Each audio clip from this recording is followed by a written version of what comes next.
As-tu déjà eu cette étrange sensation que quelque chose en toi se défait peu à peu, alors qu'à l'extérieur tout semble en paix, comme si la vie cherchait à te conduire vers un lieu inconnu, sans nom, mais qui arrache de toi tout ce qui, un jour, avait semblé avoir du sens? Peut-être que tu vis précisément ce moment en ce moment même, un temps silencieux et brutal, où, peu à peu, tu commences à comprendre que ce qui t'incommode le plus est peut-être justement ce qui tente de te guérir. Il est étrange de constater que les douleurs les plus profondes ne préviennent pas. Elles n'arrivent ni avec étiquette ni avec mode d'emploi. Elles surgissent, silencieuses, et envahissent la poitrine, comme pour dire quelque chose que l'esprit ne sait pas encore décoder. Carl Jung disait « Ce que tu ne rends pas conscient revient sous forme de destin ». Et ce destin, bien souvent, se présente comme cet inconfort invisible, une douleur sans cause apparente, mais qui possède des racines plantées exactement dans ce que tu évites depuis des années, ta propre vérité. Ta vérité ne fait pas de bruit, elle ne crie pas, elle murmure. Mais quand tu persistes à l'ignorer, elle se transforme en souffrance. Et lorsque cette douleur émerge, le monde la juge comme une faiblesse. On te dit qu'il faut être fort, réagir, dépasser. Mais si c'était l'inverse, et si cette douleur n'était pas un signe de fragilité, mais un dernier appel de l'âme, t'implorant de cesser de vivre une vie qui ne correspond plus à ce que tu es en train de devenir? Au début, ce processus est presque imperceptible. Il se manifeste comme une fatigue qui ne passe pas, un besoin de s'isoler, un malaise sans nom. Mais il grandit, il insiste, il exige un changement. Et lorsque cela arrive, il est courant de croire que l'on se brise, alors qu'en réalité, on est en train de renaître. Le plus difficile, c'est que personne ne t'a appris à traverser cela. On t'a appris à résister, à vaincre, à sourire même avec le cœur en miettes. Mais personne ne t'a appris à traverser avec conscience. Personne ne t'a dit que supporter est aussi un acte de courage. Notre culture valorise la rapidité, l'efficacité, le résultat. Mais la guérison n'est pas pressée. Elle ne travaille pas avec des objectifs. Elle demande une pause. Elle demande l'abandon. Elle veut que tu meures, pas au sens littéral, mais que tu laisses mourir tout ce qui n'est plus vrai. Que tu laisses partir le personnage, le masque, le rôle que tu as appris à jouer. Et cela effraie car on a l'impression de tout perdre. Mais peut-être simplement, perds-tu ce qui ne t'a jamais réellement appartenu. Il y a un secret sur la guérison dont on ne parle pas ouvertement. Elle ne commence pas lorsque tu trouves la réponse.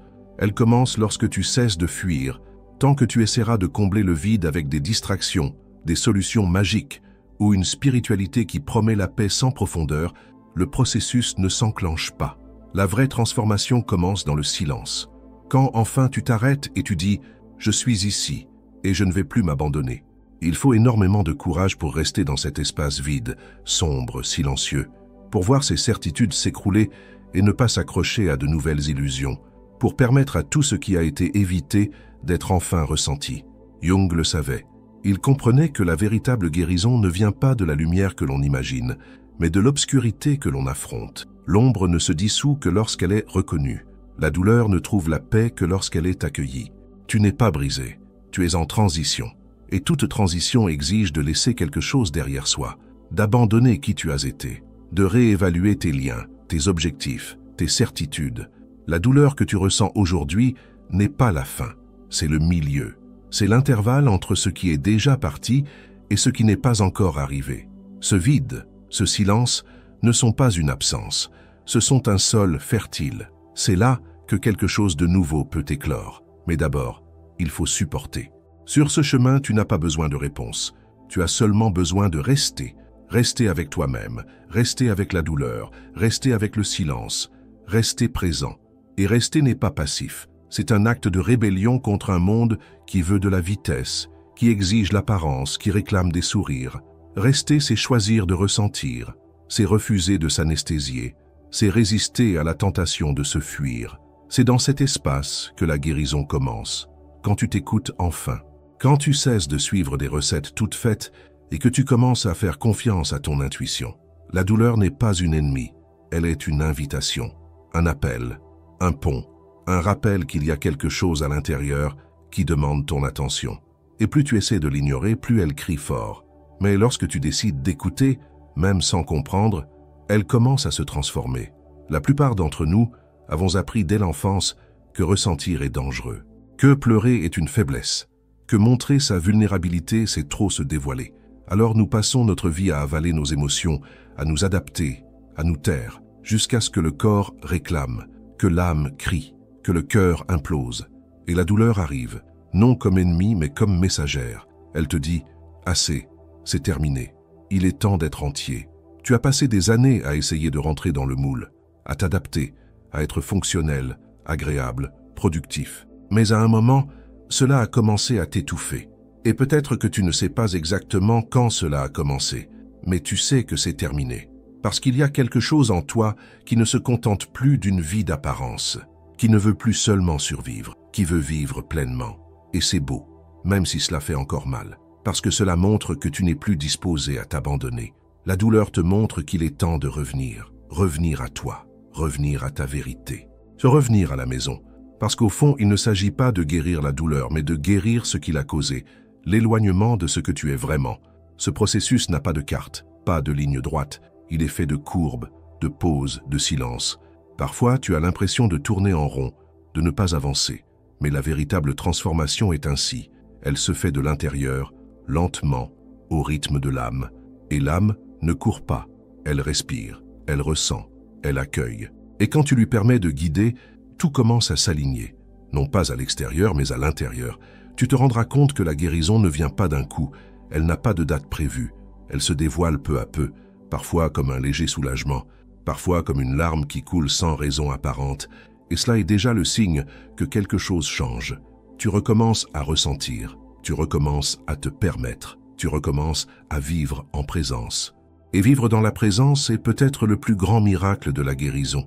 Cela ne veut pas dire que la douleur disparaît pour toujours, mais cela signifie que, désormais, même la douleur a un sens, parce qu'elle est devenue une partie du chemin, une partie de la traversée, une partie de ton éclosion. Alors, si tu es arrivé jusqu'ici, c'est qu'il y a déjà quelque chose en toi qui a commencé à bouger. Peut-être que tu ne sais pas encore nommer ce que tu ressens. Peut-être que tu es simplement fatigué, fatigué de faire semblant, de courir, de supporter en silence.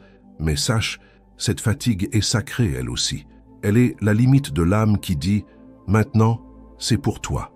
La guérison n'exige pas la perfection, elle exige la sincérité. Et tu as déjà fait l'un des pas les plus importants, t'arrêter et écouter. Cesser de fuir, cesser de lutter contre toi. Car c'est à ce moment-là, lorsque tu choisis de rester avec toi-même, que la véritable transformation commence. Au fur et à mesure que tu avances dans cette traversée, tu vas découvrir que tu n'es pas seul, qu'il existe un réseau invisible de personnes, comme toi qui s'éveillent en silence, cherchant à retrouver le chemin du retour vers elles-mêmes. Et ce chemin, même s'il semble sombre, est rempli de petites lumières, et chaque fois que tu choisis de ressentir au lieu de t'anesthésier, l'une de ces lumières s'allume en toi. Et si quelque chose en toi a été touché par ces mots, si tu as senti qu'ils t'ont atteint exactement là où tu avais le plus besoin d'être vu, je t'invite maintenant à faire partie de cette marche avec nous. Aime cette vidéo, cela l'aide à atteindre d'autres cœurs qui eux aussi ont besoin de cette étreinte en forme de mots. Abonne-toi à la chaîne pour continuer à recevoir des contenus qui nourrissent l'âme et réveillent des vérités qui parfois dormaient depuis bien trop longtemps. Et si tu peux, laisse ici en commentaire la phrase « Je rentre à la maison ». Cette phrase est plus qu'un commentaire, c'est un engagement silencieux envers toi-même. C'est une graine déposée dans le sol de ton âme. C'est toi qui dis « Je ne vais plus m'abandonner ». Et cela en soi est déjà un acte de guérison. Et puis, quand tu t'y attends le moins, tu commences à percevoir de petits changements. Ce ne sont pas des révolutions bruyantes, ni des transformations dignes d'un film. Ce sont des subtilités, un soupir plus profond avant de t'endormir, un silence qui ne fait plus peur, une larme qui coule, sans culpabilité, sans honte. Comme si, peu à peu, ton âme reprenait la place qui a toujours été la sienne, sans précipitation, sans exigence, juste avec présence. Tu te rends compte que tu n'as plus besoin de tout porter, que tu n'es plus obligé d'être forte en permanence. Et, peut-être pour la première fois, tu permets à la douleur d'être simplement là, sans avoir à l'expliquer, sans besoin de la justifier. Tu apprends qu'il y a de la sagesse dans le fait de ressentir, qu'il y a de la vérité dans la fragilité, qu'il y a de la force dans la sincérité envers ce qui vibre en toi. Le chemin de la guérison n'a jamais été de construire quelque chose de nouveau sur les décombres, mais de s'asseoir au milieu d'eux et de reconnaître chaque morceau comme faisant partie de ton histoire, partie de ta traversée, car maintenant tu comprends que tu n'as pas besoin de te débarrasser de la douleur pour être entier. Tu as seulement besoin de la laisser raconter ce qui doit encore être entendu. La douleur, lorsqu'elle est respectée, se transforme. Lorsqu'elle est accueillie, elle se dissout au rythme de l'âme. Parfois, tu te réveilleras avec l'envie de disparaître, et c'est normal. Il y aura des jours où le monde te paraîtra trop grand, trop bruyant, trop exigeant. Et c'est normal aussi. Ces jours font partie du processus, de la traversée, parce que c'est dans l'oscillation, entre lumière et ombre, entre clarté et confusion, que tu gagnes en maturité émotionnelle, que tu apprends à faire confiance même sans comprendre, que tu découvres une nouvelle manière d'exister, plus légère, plus honnête, plus tienne. Et au milieu de tout cela, une chose devient de plus en plus claire. Tu ne veux plus jouer un rôle pour être accepté. Tu ne veux plus adapter ton âme pour entrer dans le moule de qui que ce soit. Tu veux te sentir entier, même imparfait. Tu veux t'exprimer avec liberté, vivre avec sens, aimer avec vérité. Et pour cela, il te faudra te dépouiller des masques, des rôles, des croyances qui ont été utiles un temps, mais qui aujourd'hui ne font que t'étouffer. C'est là que le processus prend de la profondeur, quand tu cesses d'attendre que la vie te récompense pour ta force et que tu commences à te permettre d'être réel. Car au fond, ce qui guérit, ce n'est pas d'être invulnérable. Ce qui guérit, c'est d'être vrai. C'est dire « Aujourd'hui, je suis fragile et c'est très bien ». C'est te regarder avec la même tendresse que tu as toujours eue pour les autres. C'est accepter que tu n'as pas besoin d'être toujours bien pour être digne d'amour, de respect et d'accueil. Ton histoire, avec toutes ses failles, toutes ses chutes, tous ces chapitres sombres, est exactement ce qui t'a conduit jusqu'ici. Et maintenant, peut-être pour la première fois, tu commences à honorer cette histoire, non pas comme quelque chose à dépasser, mais comme quelque chose à respecter. Parce que chaque douleur que tu as traversée a laissé des marques, oui, mais elle a aussi laissé des apprentissages, des racines, de la force. Et cette force qui naît de la douleur n'est pas la force de la rigidité, c'est la force de la souplesse, de l'adaptation, de la sensibilité.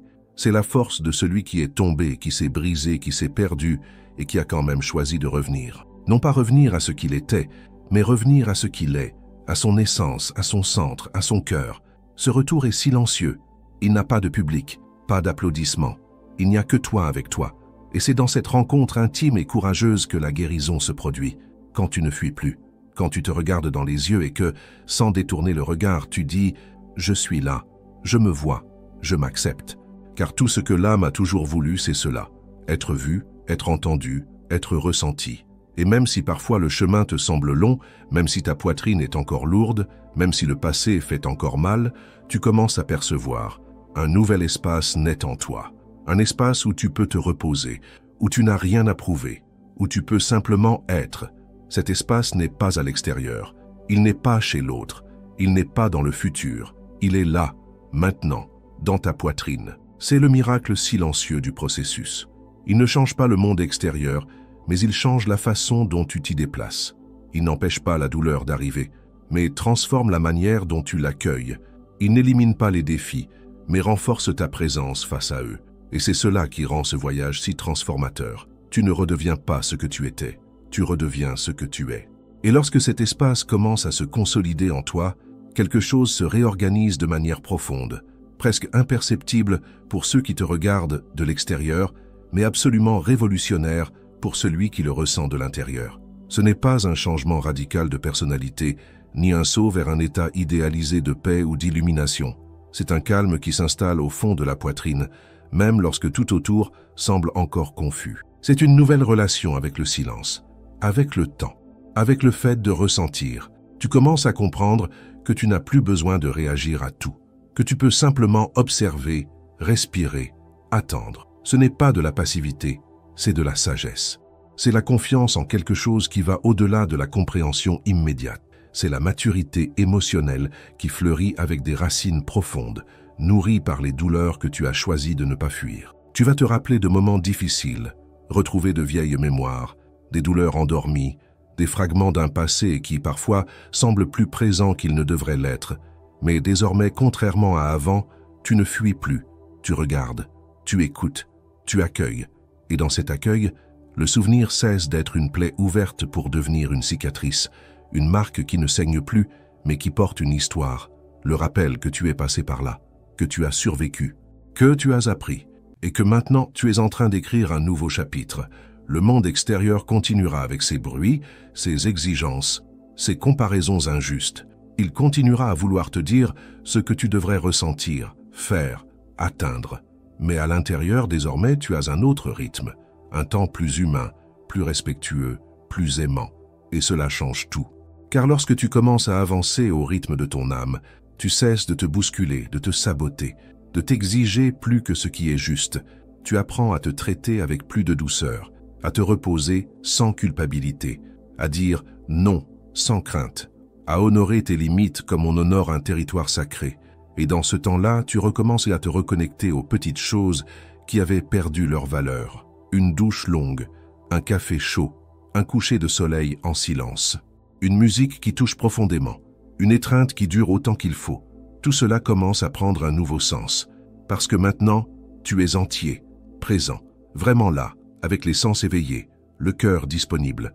Cela ne veut pas dire que la douleur a disparu, mais cela veut dire que tu n'es plus en guerre avec elle, et c'est là que naît une nouvelle manière de vivre, une vie qui n'a plus besoin d'être parfaite pour être signifiante. Une vie avec des failles, des pauses, des recommencements, mais avec de la vérité, avec de la place pour ce que tu ressens, avec du respect pour qui tu es, avec le courage d'être exactement ce que le monde ne comprendra peut-être pas, mais que ton âme reconnaît comme chez elle. Car au fond, la véritable guérison, c'est redevenir une maison pour soi-même. Et cela, personne ne peut te l'enseigner. Cela se construit avec la présence, le silence, l'écoute, un mur après l'autre, un choix à la fois. Ne te trompe pas, il y aura des rechutes. Il y aura des jours où tout semblera revenir en arrière, où tu auras l'impression d'être à nouveau au début de la route. Mais dans ces moments-là, rappelle-toi, la guérison n'est pas une ligne droite. C'est une courbe, une spirale, un chemin avec des détours. Et chaque détour t'emmène plus en profondeur. Chaque apparente répétition porte plus de conscience, et avec plus de conscience, tu souffres moins. Parce que tu commences à comprendre que la douleur ressentie avec présence est une douleur en transformation. Peu à peu, tu le reconnais dans tes gestes, dans la façon dont tu réponds aux défis, dans la manière dont tu regardes l'autre avec plus de compassion, dans le fait de te permettre de ne pas savoir, de ne pas avoir toutes les réponses, de ne pas tout contrôler. Parce que tu commences à avoir confiance dans le processus. Tu commences à avoir confiance en toi. Et cette confiance, on ne la prend pas dans les livres. Elle naît de l'expérience, de l'abandon, de la disposition à se traverser entièrement, sans filtre, sans cachette, sans masque. Et c'est à ce moment-là qu'apparaît quelque chose qui semblait lointain, la paix. Mais pas cette paix superficielle qui dépend que tout soit sous contrôle. La paix qui naît de l'acceptation, de la présence, de la reconnexion. Une paix qui coexiste avec la douleur, le doute, le vide, mais qui malgré tout s'installe comme un état intérieur d'harmonie, comme un oui dit à son propre chemin, même s'il reste incertain. Tu réalises que la douleur qui autrefois te paralysait t'enseigne maintenant, que la peur qui t'entourait te guide aujourd'hui, que le silence qui te terrifiait t'accueille désormais, et dans cet accueil, tu te guéris, pas d'un seul coup, pas pour toujours, mais suffisamment pour continuer, suffisamment pour faire confiance au prochain pas, suffisamment pour savoir que, même si tout semble sombre, tu n'es pas perdu. Tu es en chemin, en traversée, tu rentres à la maison. Et alors, même les jours où la poitrine se resserre encore, où l'ancienne peur frappe à ta porte, tu sais déjà quoi faire. Tu respires plus profondément, tu t'écoutes avec plus de douceur et tu choisis de rester, non plus par obligation, mais par maturité. Parce que maintenant tu comprends que la guérison n'est pas éliminer la souffrance, mais savoir vivre avec elle sans te perdre de toi. La douleur cesse d'être un ennemi à combattre pour devenir une partie de toi qui veut seulement être comprise, embrassée, intégrée. Il ne s'agit pas de romantiser la souffrance, mais de reconnaître qu'il y a quelque chose de sacré dans ce qui nous traverse profondément, ce qui déconstruit nos certitudes et met nos vides à nu. Et tu te rends compte que chaque fois que tu choisis de ne pas t'abandonner, quelque chose en toi se renforce. C'est comme si, pierre après pierre, tu reconstruisais un nouveau foyer à l'intérieur de toi. Un foyer où il y a place pour ta lumière, mais aussi pour ton ombre. Où il y a de l'espace pour l'enthousiasme, mais aussi pour la lassitude. Où tu peux rire aux éclats un jour et pleurer doucement le lendemain, sans te juger, sans te contraindre. Parce que désormais tu comprends, il n'est pas nécessaire que tout aille bien tout le temps. La vie n'est pas faite seulement de victoires, elle est aussi faite d'attentes, d'incertitude, de pause, de vide, qui, au lieu de nous détruire, nous enseigne l'humilité, la présence, l'abandon. Cette nouvelle écoute qui naît en toi commence à tout transformer autour. Tu deviens plus compatissant face aux douleurs des autres. Tu commences à voir au-delà des apparences. Tu remarques que beaucoup de sourires sont des masques, que beaucoup de personnes qui semblent fortes tiennent en réalité leurs morceaux avec des mains tremblantes. Et toi, qui as déjà été là, tu regardes désormais avec plus de tendresse, parce que tu sais ce que c'est que de traverser la nuit noire de l'âme. Tu sais ce que c'est que de se perdre pour se retrouver. Et c'est cette sagesse qui commence à éclore en toi, silencieuse, mais ferme, discrète, mais profondément transformatrice. Et avec le temps, même la solitude change de forme. Elle cesse d'être absence et devient solitude choisie. Elle cesse d'être un châtiment et devient un espace de recueillement. Parce que désormais, tu es avec toi-même. Et être avec soi-même, c'est être en bonne compagnie. L'esprit peut bien essayer de te convaincre qu'il manque quelque chose, mais le corps, l'âme, le cœur savent. L'essentiel est là, présent, respirant, battant, toi. Et lorsque cette présence s'installe, les liens changent aussi. Tu ne te contentes plus de relations superficielles. Tu ne t'intéresses plus aux liens qui exigent que tu prétendes être quelqu'un que tu n'es pas. Tu commences à désirer des relations où la vulnérabilité a sa place, où l'écoute compte plus que le conseil, où le silence n'est pas inconfortable mais nourrissant. Et ces liens commencent à apparaître, comme une réponse à ton nouvel état intérieur. Parce que lorsque tu vibres la vérité, la vie te répond avec vérité. Tu cesses d'insister devant des portes closes, de mendier des miettes d'attention, de tenter de rentrer dans des endroits où ton âme se replie. Et cette décision de ne plus jamais te réduire pour qui que ce soit est un tournant dans ta guérison. C'est le moment où tu assumes pour toi-même. Je mérite le plein, je mérite la réciprocité, je mérite le vrai. Et à partir de là, ce n'est pas que la vie devienne plus facile, mais elle devient plus légère, parce que désormais tu ne portes plus le poids d'être quelqu'un d'autre. Tu t'autorises à te reposer, tu t'autorises à ne pas savoir, tu t'autorises à changer d'avis, tu t'autorises à recommencer autant de fois que nécessaire. Et tu apprends que recommencer n'est pas un échec, c'est de la force, c'est de la lucidité, c'est de l'amour de soi. Parce qu'à chaque fois que tu te choisis, même fatigué, même blessé, tu renforces cette alliance avec ton âme. Et cette fidélité à toi-même est ce qui, peu à peu, recoue les morceaux qui étaient tes parts. C'est ce qui donne la structure pour que tu puisses fleurir, non pas pour les autres, mais pour toi. Et alors, quelque chose change en toi. Une légèreté qui ne vient pas de la fin de la douleur, mais de l'abandon au processus. Un sourire qui naît même au milieu du chaos. Une foi qui n'a pas besoin de garantie. Un sens qui n'a plus besoin d'explication. Tu commences à percevoir que le simple prend de la profondeur, que le quotidien peut être magique, que le silence peut être plein, qu'être présent est, en soi, un miracle. Ce processus de retour à soi n'est pas une ligne d'arrivée. C'est un chemin sans fin, un engagement continu, une danse entre présence et absence, entre clarté et confusion, entre force et vulnérabilité. Mais désormais, tu n'es plus à la dérive. Tu as trouvé un axe, un centre, un lieu sûr qui ne dépend pas des circonstances extérieures, qui n'a pas besoin d'approbation, qui n'exige pas de spectacle. Ce lieu, c'est toi. Et c'est dans ce lieu que la vie se reconstruit, sans précipitation, sans exigence, juste avec vérité. Et c'est dans cette reconstruction silencieuse, faite de petits gestes, de choix sincères, de véritables rencontres avec toi-même, que la guérison s'installe. Non pas comme un événement miraculeux qui change tout d'un coup, mais comme un changement constant et doux qui s'accumule peu à peu, qui te ramène à toi. À chaque fois que tu t'écoutes, que tu t'accueilles, que tu t'autorises à ressentir, tu reviens. Tu reviens à ce qui a de la valeur, tu reviens à ce qui est réel, tu reviens à ta propre essence. Tu commences à comprendre que la vie n'a pas besoin d'être parfaite pour être belle, que la joie peut naître au cœur du chaos, que la paix ne vient pas de l'absence de problèmes, mais de la présence à soi-même face à eux. Tu commences à vivre plus légèrement, non pas parce que tout est résolu, mais parce que tu ne portes plus le fardeau de t'abandonner. Tu n'exiges plus de toi la perfection, tu ne prétends plus ne pas ressentir. Et cela change tout. La guérison te rend plus humain, plus entier, plus vrai. Et c'est de cette plénitude que naît une vie plus signifiante. Tu commences à laisser de côté ce qui ne te nourrit pas, à faire de la place pour ce qui a du sens, à marcher plus librement. Et sur ce chemin, ce qui autrefois semblait un poids devient un apprentissage. Ce qui autrefois était douleur devient puissance. Ce qui autrefois était obscurité devient guide. Parce que maintenant, tu sais, tu es en train de rentrer chez toi. Et si ce message a parlé à ton cœur, si quelque part en toi tu as senti que tu étais touché, je t'invite à continuer de marcher avec nous. Aime cette vidéo, abonne-toi à la chaîne pour ne pas manquer les prochains messages et écris en commentaire « Je m'autorise à revenir ». Cette phrase est simple mais puissante. C'est un pacte silencieux avec ton âme. C'est ta façon de dire « Je suis là et je ne me laisserai plus jamais derrière ».